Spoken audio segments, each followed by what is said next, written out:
Hello students, welcome to Vision Guidance. মই মুজিবুৰ ৰহমান লস্কৰে সকলোকে আজিৰ শ্ৰেণীলৈ স্বাগতম জনাইছো। আজি আমি নৱম শ্ৰেণীৰ ভূগোল পাঠ্যক্ৰমৰ সমাজ বিজ্ঞান পাঠ্যক্ৰমৰ ভূগোলৰ ভাৰতবৰ্ষৰ ভূগোল যেটো পাঠ আছে তাৰ দ্বিতীয় ভাগটো কৰিবলৈ আগবাঢ়িছো। এই ভাগত আমি কেইবাটাও গুৰুত্বপূৰ্ণ প্ৰশ্নোত্তৰ কৰিম। তো বলা আমি আজিৰ শ্ৰেণীটো আৰম্ভ কৰো। This slide is all about me and you can connect with me using these platforms YouTube, Facebook and Gmail. আমাৰ প্ৰথমটো প্ৰশ্ন হৈছে ভাৰতবৰ্ষৰ ভৌগোলিক অৱস্থিতিৰ বিষয়ে লিখা। ভাৰতবৰ্ষ এছিয়া মহাদেশৰ দক্ষিণ অংশত অৱস্থিত। ইয়াৰ উত্তৰে সুউচ্চ হিমালয় পৰ্বতমালা আৰু চীন দেশ, দক্ষিণে ভাৰত মহাসাগৰ আৰু শ্ৰীলংকা, পূবে বংগোপসাগৰ আৰু ম্যানমাৰ আৰু পশ্চিমে আৰব সাগৰ আৰু পাকিস্তান। ভাৰতৰ ভূখণ্ড উত্তৰা দক্ষিণাকৈ কাশ্মীৰৰ পৰা কন্যাকুমাৰীলৈ আৰু পূব পশ্চিমাকৈ অৰুণাচলৰ পৰা সৌৰাষ্ট্ৰলৈ বিস্তৃত। এই দেশ 8 ডিগ্ৰী 4 মিনিট 28 ছেকেণ্ড উত্তৰৰ পৰা 37 ডিগ্ৰী 17 মিনিট 53 ছেকেণ্ড উত্তৰ অক্ষৰেখা আৰু 68 ডিগ্ৰী 7 মিনিট 33 ছেকেণ্ড পূবৰ পৰা 97 ডিগ্ৰী 24 মিনিট 47 ছেকেণ্ড পূব দ্ৰাঘিমা ৰেখাৰ মাজত অৱস্থিত। এটো হল আমাৰ আনসাৰ। এতিয়া কথাটো হল এখিনি অলপ বুজিলো আমি। ইয়াত প্ৰথমতে কি কোৱা হৈছে যে এছিয়া মহাদেশৰ দক্ষিণ অংশত অৱস্থিত।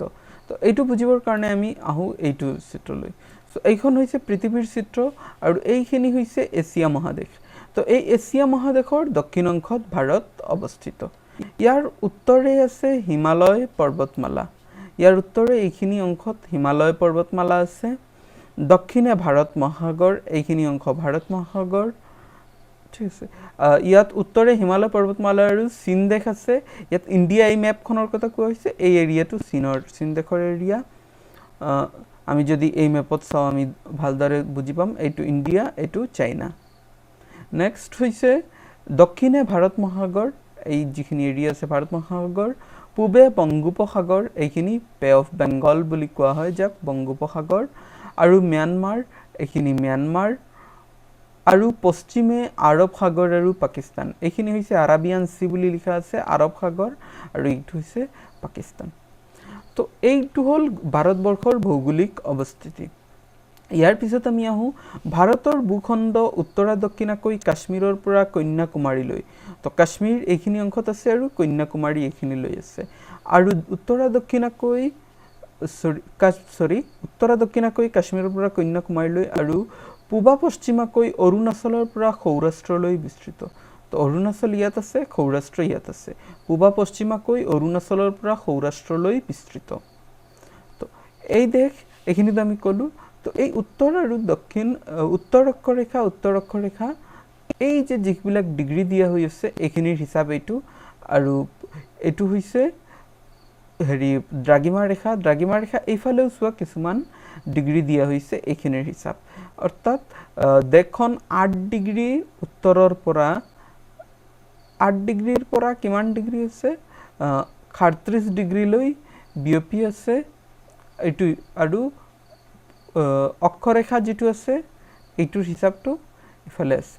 গতিকে অক্ষৰেখা আৰু দ্ৰাঘিমা ৰেখাৰ হিচাপটো অলপ দীঘলীয়াই, এইটো ক্লাছত কৰিব নাযাওঁ আমি, দীঘল হ'ব। যদি কাৰোবাৰ এইটো বুজাত অসুবিধা হয় তোমালোকে ভিডিঅ'ত কমেণ্ট বক্সত জনাবা, পৰৱৰ্তী কেতিয়াবা আলোচনা কৰিম। এতিয়া আমি ইয়াৰ পিছৰ যেটো প্ৰশ্ন আছে ভাৰতৰ ভূখণ্ড সম্পৰ্কে এটি চমুটুকা লিখা। সো এইটো হৈছে 4 নং প্ৰশ্ন। তো মাজৰ যেটো 2 নং প্ৰশ্ন আৰু 3 নং প্ৰশ্ন আছে সেইখিনি আমি আৰু এটা ভিডিঅ'ত এইটো পাৰ্টৰে যেটো পাৰ্ট 1 কৰিছো তাতে কৰিছো। গতিকে তোমালোকৰ যদি কোনোবাই এতিয়ালৈকে সেইটো পাৰ্ট দেখা নাই তেনেহলে আগতে সেইটো পাৰ্ট চাই লোৱা, পিছত এইটো পাৰ্ট চাবা। এইটো প্ৰশ্ন হৈছে ভাৰতৰ ভূখণ্ড সম্পৰ্কে এটি চমুটুকা লিখা। ভাৰতৰ ভূখণ্ড বৈচিত্ৰতাপূৰ্ণ। ইয়াত সকলো ধৰণৰ ভূ-অৱয়ব আছে। এই বাক্যটোৰে আমি উত্তৰটো আৰম্ভ কৰিব পাৰো।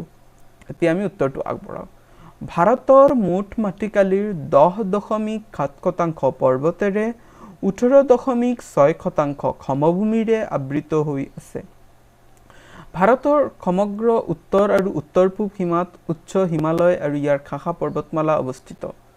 এই পাৰ্বত্য অঞ্চলত সুউচ্চ পৰ্বতৰ শৃংগ, তুষাৰ নৈ, থিয় গিৰিখাত, জলপ্ৰপাত আদি ভূ-অৱয়ব সাধাৰণতে দেখা যায়।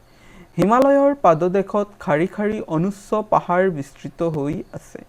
উত্তৰ ভাৰতৰ হিমালয় আৰু ইয়াৰ শাখা পৰ্বতমালাৰ দৰে দক্ষিণ ভাৰতত আৰাৱলী, বিন্দ, খাটপুৰা, মহাদেৱ, মহাকাল, পূৰ্বঘাট, পশ্চিমঘাট আদি প্ৰধান পৰ্বতশ্ৰেণী অৱস্থিত। পাৰ্বত্য অঞ্চলতকৈ কিছু চাপৰ বিস্তৃত মালভূমি অঞ্চল দক্ষিণ ভাৰতত দেখা যায়। এই মালভূমি অঞ্চলক দাক্ষিণাত্য মালভূমি বুলি জনা যায়। ভাৰতত বিস্তৃত সমভূমি আছে। উত্তৰ ভাৰতত হিমালয়ৰ পাৰ্বত্য অঞ্চলৰ পৰা বৈ অহা নদ নদীসমূহৰ দ্বাৰা বিশাল সমভূমিৰ সৃষ্টি হৈছে। প্ৰধানকৈ সিন্ধু, গংগা, ব্ৰহ্মপুত্ৰ নদী আৰু ইহঁতৰ অলেখ উপনৈয়ে গঠন কৰা এই পলসুৱা বৃহৎ সমভূমিক সিন্ধু, গংগা, ব্ৰহ্মপুত্ৰ সমভূমি বোলা হয়।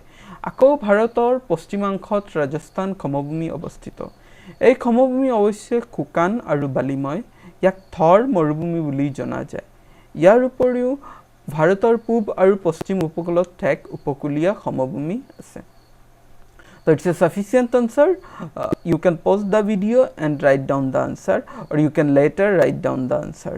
So let us move to next question. Question number 5. উত্তৰ ভাৰত আৰু দক্ষিণ ভাৰতৰ নদীসমূহৰ চাৰিটা মূল পাৰ্থক্য লিখা। উত্তৰ ভাৰত আৰু দক্ষিণ ভাৰতৰ নদীসমূহৰ মাজত দেখা পোৱা কেইটামান পাৰ্থক্য। ক, উত্তৰ ভাৰতৰ নদীবোৰ বৰফেৰে আবৃত।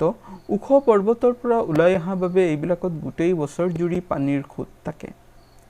কিন্তু দক্ষিণ ভাৰতৰ নদীবোৰ তুলনামূলকভাৱে চাপৰ পৰ্বত অথবা মালভূমিৰ পৰা বৈ অহাৰ কাৰণে এইবিলাক খৰালি কালত প্ৰায়ে শুকাই যায়। খ, উত্তৰ ভাৰতৰ নদীবিলাকৰ উচ্চ গতি, মধ্যগতি আৰু নিম্নগতি এই তিনিটা গতি স্পষ্টকৈ চকুত পৰে। কিন্তু দক্ষিণ ভাৰতৰ নদীবোৰৰ ক্ষেত্ৰত এই তিনিটা গতি স্পষ্টকৈ দেখা নাযায়। এটো হ'ল দুটা পইণ্ট কৰিছোঁ আমি, আৰু দুটা কৰিব লাগে। So let's move to next slide. গ, উত্তৰ ভাৰতৰ নদীবোৰৰ উপত্যকা বহল আৰু এই নদীবোৰ বহুদূৰ সমতলৰ মাজেৰে বৈ যোৱাৰ কাৰণে ইহঁতৰ গতি ধীৰ আৰু সেয়ে নাব্য। কিন্তু দক্ষিণ ভাৰতৰ নদীবোৰৰ উপত্যকা ঠেক আৰু সাধাৰণতে খৰস্ৰোতা, সেয়েহে এই নদীবোৰ নাব্য নহয়।